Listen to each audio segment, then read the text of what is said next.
Welcome to বাংলায় বিনিয়োগ YouTube channel.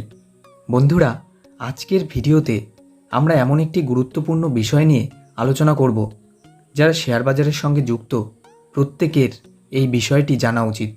না হলে আপনার টাকা কিন্তু আপনি ব্যাপকভাবে হারাতে পারেন। মনে রাখবেন, শেয়ার বাজারে যত মানুষ বিনিয়োগ করে তার মাত্র 5% মানুষ কিন্তু সফল হন এবং বাকি 95% মানুষ তাদের টাকা হারিয়ে ফেলেন। ওয়ারেন বাফেট তার রুল নাম্বার 1-এ বলেছেন, ডোন্ট লস ইওর মানি, অর্থাৎ আপনার টাকা কখনোই হারাবেন না। রুল নাম্বার 2-তে বলেছেন ওই রুল নাম্বার 1-কে ফলো করতে, অর্থাৎ একই কথা। যদি আপনার টাকা আপনি হারিয়ে ফেলেন, সঠিক স্টক বেছে না নিতে পারেন, তাহলে কিন্তু আপনার স্বপ্ন দেখা বৃথা। আপনার স্বপ্ন কখনোই সত্যি হবে না। আমরা যখন শেয়ার বাজারে প্রথম আসি তখন প্রত্যেকের মনেই কিন্তু একটি ধারণা জন্মায়। মনে হয় কত তাড়াতাড়ি আমরা বড়লোক হতে পারবো। তখন কিছু পেনি স্টক খুঁজি। পেনি স্টক কি? যে সমস্ত শেয়ারগুলির দাম 50 পয়সা, 1 টাকা, 2 টাকা বা 5 টাকা এবং যাদের মার্কেট ক্যাপিটাল খুব সামান্য। এ ধরনের শেয়ারগুলি খুব তাড়াতাড়ি বেড়ে ওঠে, কারণ এগুলি কিন্তু কিছু অপারেটর দ্বারা নিয়ন্ত্রিত হয়। অর্থাৎ একটি শেয়ার 1 টাকা থেকে 10 টাকায় যেতে খুব কম টাইম লাগে। তখন আমরা সেই শেয়ারটির প্রতি আকৃষ্ট হয়ে পড়ি এবং কিছুদিন পর দেখা যায় শেয়ারটি বিক্রি করার জন্য কোনো খদ্দের নেই। তখন লোয়ার সার্কিট লাগে এবং আমাদের শেয়ার বিক্রি হয় না। আমরা রিটেল ইনভেস্টররা কিন্তু ফেঁসে যাই।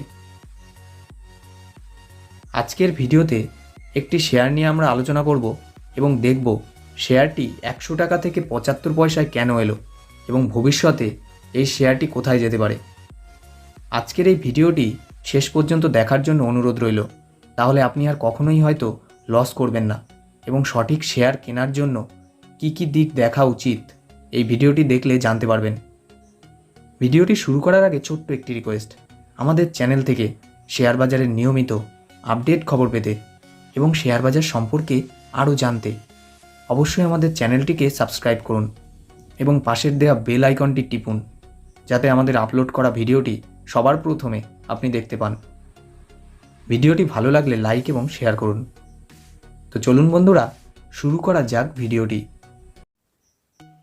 জিটিএল ইনফ্রা অর্থাৎ জিটিএল ইনফ্রাস্ট্রাকচার লিমিটেড 2008 সালে শেয়ারটি কিন্তু প্রায় 100 টাকার কাছাকাছি পৌঁছে গিয়েছিল, কিন্তু কোম্পানিটির ফান্ডামেন্টালি এতটা উইক হয়ে পড়ে যে শেয়ারটি কিন্তু বর্তমানে 75 পয়সার কাছাকাছি পাওয়া যাচ্ছে, অর্থাৎ প্রায় 97% ডিসকাউন্টে। তো আগামী দিনে এই শেয়ারটির টার্গেট কেমন হতে পারে চলুন দেখা যাক। কোনো শেয়ার কেনার আগে অবশ্যই কিন্তু আমাদের সেই শেয়ারটির টেকনিক্যাল চার্ট এবং কোম্পানিটির ফান্ডামেন্টাল দিক খুব ভালোভাবে যাচাই করে নেওয়া উচিত, যাতে আমাদের লসের সম্ভাবনাটা কম থাকে। যদি আমরা শেয়ারটির অ্যাডভান্স চার্ট দেখি, তাহলে কিন্তু দেখব 70 পয়সার কাছাকাছি শেয়ারটির কিন্তু সাপোর্টিং লাইন রয়েছে। এখান থেকে যদি বাউন্স ব্যাক দেয়, খুব কম টাইমের মধ্যেই 1 টাকার কাছাকাছি পৌঁছে যেতে পারে এবং এই রেজিস্ট্যান্সটি ভাঙলে শেয়ারটি হয়তো 2 টাকার কাছাকাছিও কিছুদিনের মধ্যে পৌঁছে যেতে পারে। যদি আমরা কোম্পানিটির বিজনেস মডেল সম্পর্কে জানি, তাহলে কিন্তু দেখব কোম্পানিটি 2004 সালে প্রতিষ্ঠিত হয়।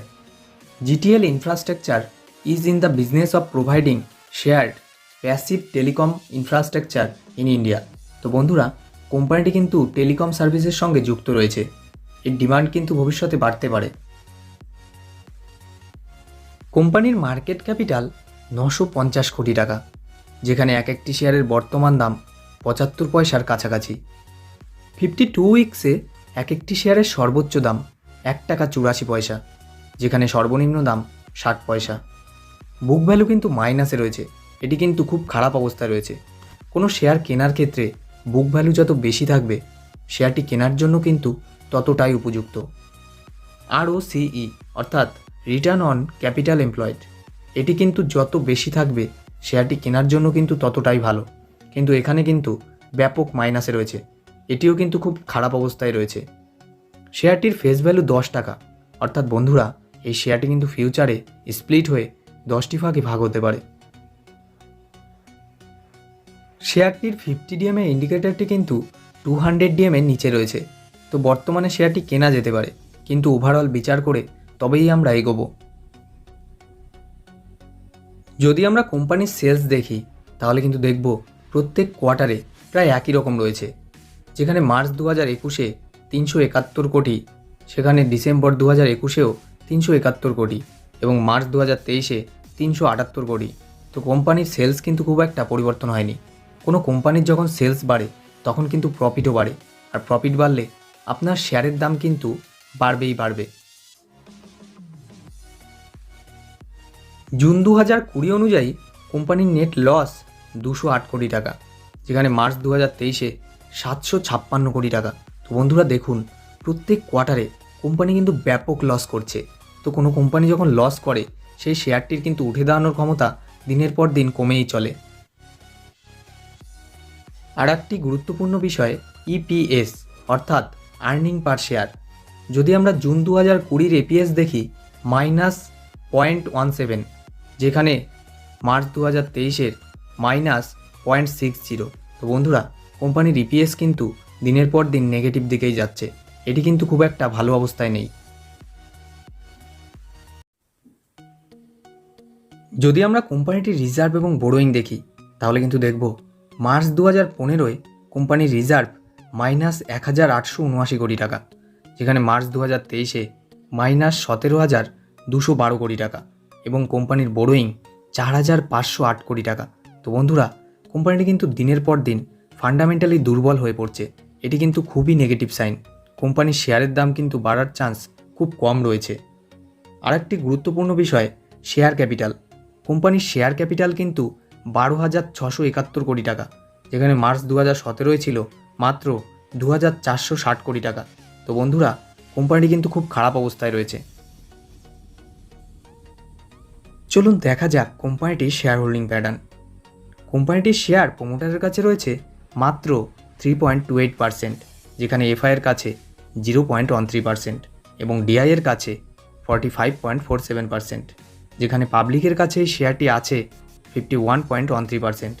কোনো কোম্পানিতে যখন এফআই এবং প্রোমোটারের স্টেক এতটা কম থাকে সে সমস্ত স্টক থেকে কিন্তু যতটা দূরে থাকা যায় ততটাই মঙ্গল, কারণ কোনো শেয়ার এগোবে কি না সেটি কিন্তু অনেকটাই নির্ভর করে এফআই এবং প্রোমোটারের উপর। যদি আমরা কোম্পানির বিশেষ খারাপ দিকগুলি লক্ষ্য করি তাহলে কিন্তু দেখব গত 5 বছরে প্রতি বছর কোম্পানি তার সেলস প্রায় 9% হারিয়েছে। প্রোমোটারের কাছে শেয়ার রয়েছে মাত্র 3%-এর কাছাকাছি, লিয়াবিলিটিস রয়েছে 2,198 কোটি টাকা এবং প্রোমোটারদের কাছে যে 3%-এর কাছাকাছি শেয়ার রয়েছে সেই শেয়ারের 100% কিন্তু প্লেস রয়েছে।